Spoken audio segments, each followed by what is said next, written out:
Check this out. Got a rainstorm coming in here in a second. Let's go up and talk about this big old barn I got up on the hill now.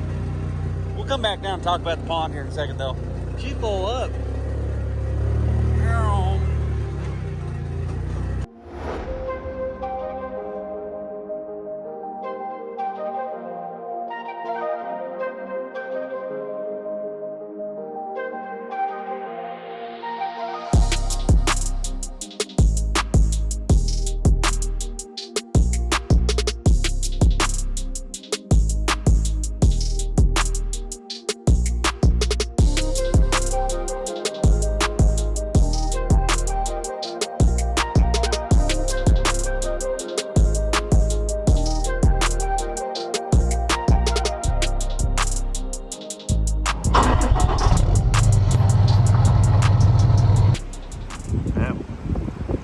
Lying if I said I wasn't slightly worried about it. The wind is kicking up and howling right now. Power's gone out 3 times this morning. Alright, I figure I'll make a video on an update on how this old girl's doing. You notice I got Harbor Freight tie straps in there for that end, sucking her to the edge. Those actually work quite a bit better than the ropes that came with the rig, because those things just got a lot of friction and feel like they're wearing on everything. And I couldn't really get them snugged up as easy. So I'd recommend just getting some kind of straps to go up in there. But we got a pretty hardcore downpour going on right now. And mainly wanted this building for 3 rigs. The new truck, that's my first rig ever, the Blazer. That's my grandpa's, call that the bus.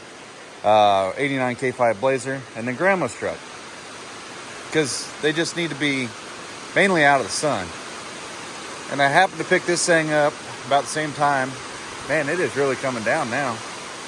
So I wanted to have the toy hauler tucked in under something. Like you see, it is complete downpouring right now. One terrible thing is that the roof is so high. It's probably 25 feet up there, maybe more. So the weather obviously can come underneath of it. And we're starting to get some hail. I don't even know if you can hear me. And she's just taking her. Hopefully. All these ends are all welded to the 2 cargo containers. So maybe the weather will calm down just for just 1 second, and I can talk about just briefly on how much a setup like this costs. If you buy something like this, oh, the weather just settled down just a little bit and stopped hailing, so I'll get an outside cap view for you. But it's 40 feet long, 45 feet across. Like I was just saying, it's about 25 feet tall. Ideally, I would like to have a cap on both ends, really. But then you can't really get the big toy hauler in there or anything like that.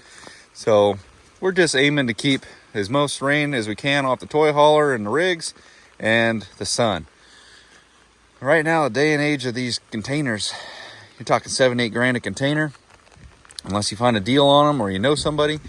And then you're thinking about another 7,000 for the roof. That's some of the quotes I've seen on them, 5 to 7,000 for a 40-foot span, 40 foot deep. But this thing has actually worked out pretty slick. I was patient. This one here was a drying shed. I got it for a pretty good deal. Not the greatest, but not terrible.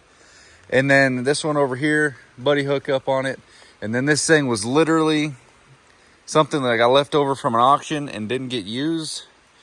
It was given away to somebody, and that person was an old friend of mine. I got a heck of a deal off of it from him.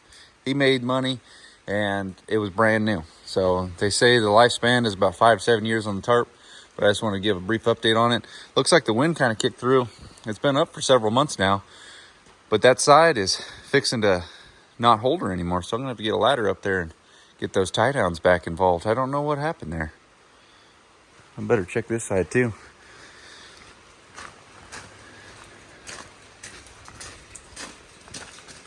Yeah, this side's fine. I don't know what the heck happened.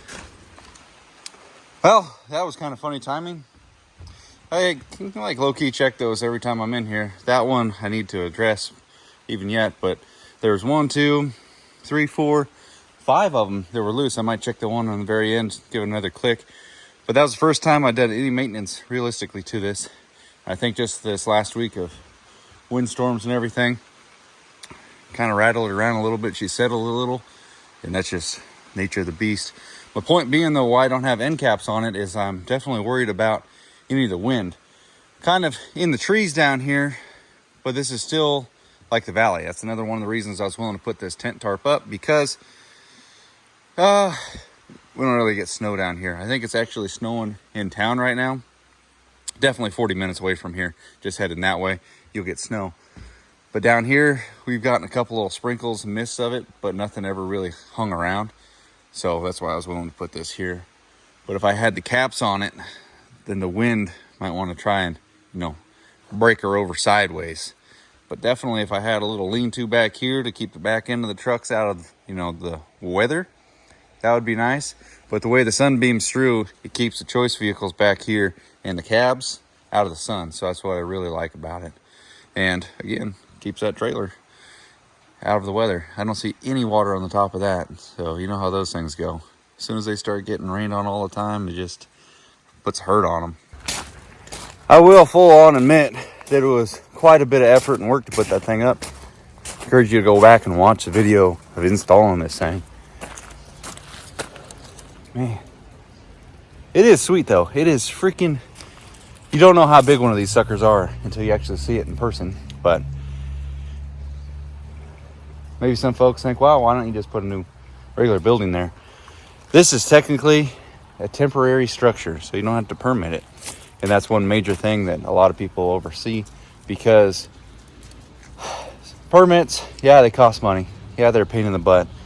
But honestly, sometimes I view it as okay in some cases, because you think about it, it's just quality control to make sure you're not building a piece of crap product that later on could fall and hurt somebody. And that's one way I just kind of allow that. I know some people live in areas where they got no building code permits or anything like that. They can be living in something they stick built, which everybody's got the potential to build it, and the know-how and knowledge can be found on YouTube. But I don't have to put a permit. That's what I'm trying to get to. I don't need a permit for this because it's temporary structure. The Connexes, that thing's a garage for the cars. That one over there stores, engines, what have you, extra random stuff. But I had this an idea for a while, but I'll tell you straight up, there's a reason why I put it here for the trucks and the car garage and not down here next to the shop. It's not because it's, could see you either road or whatever. It's because I do definitely intend to add another 60 feet to the shop. But I'm headed down there right now. Just went to the dentist. I got a tooth that died. That's fun. An old timer. The teeth dying. But I want to give a quick update on that. This nice rainy day. Check out the pond. Look at the pond. Might have to walk down there. The first couple years that we were here, I think we've been here pushing 4 years now, the pond did not get full enough to go in the overflow. And last year, it was a terrible, terrible winter. We didn't have anything. Terrible as in good weather, if that's a thing. So the pond didn't get full except for once in the first storm, right off the kick, and I got full in 24 hours. This time it took the pond about 48 hours, something on like that, to get full like this, and it's just been holding steady at it. I got a couple little drainage ditches that are not ideal that are going ish in the road and down through here. Got a little detour dam. I didn't get a permit for the dam right there. Don't question me right there. Yep. So it makes sure we got all the water down to the pond. But it's been holding water more steady every year. Go down there and show you this. So I believe, by my quick math, my pond is the first pond in the list of ponds starting into the valley here. We're literally like the first kicker. So I guess by definition, it could be considered the first one to get full every year by drainage and rainwater, adding up. but it's going to be the first one to get empty because neighbor right there, he's got one, and it just got this big old culvert right here. I don't know where any of this stuff comes from. It blows in off the highway or something. It's got a big old overflow and is actually running right now. I know we're on a little bit of a tangent, but I think this is cool. It's neat to see that we're actually getting some weather. Yep, she's overflowing down there. Yeah. So this is obviously man-made pond. Duh. I believe, don't hold me to this, but this is just my assumption on doing a quick breeze my eyes across up there and see what it looks like. But where the shop is a big cut bank. Now, when you're building a building properly, you don't just dig it, push the slough out, and build on the slough without doing proper compaction. Or you build into shore ground that doesn't need any compaction because it's already naturally compacted. So you just dig down and do a good cut bank. All that dirt from up there in the landing pad and everything, they just carted it down here and filled in a little chunk of this little gully. And now we got a pond. It's probably 16 to 20 feet deep, something like that. It's a deep little pond. Look at it just running in right there. Anyway, that's the story of the building and the pond. Oh, by the way, all the stuff that went into effect to be able to make that happen back there. Man, I got a deal on a bunch of free dirt. Tons and tons of dirt. A lot of dirt brought in. I packed that in with the big excavator, filled her in. Just little things like that, one step at a time. That would have taken me so much money and time had I not just been patient. And it just cost me time and a little bit of money. Thank you guys for watching. We'll see you on the next one later.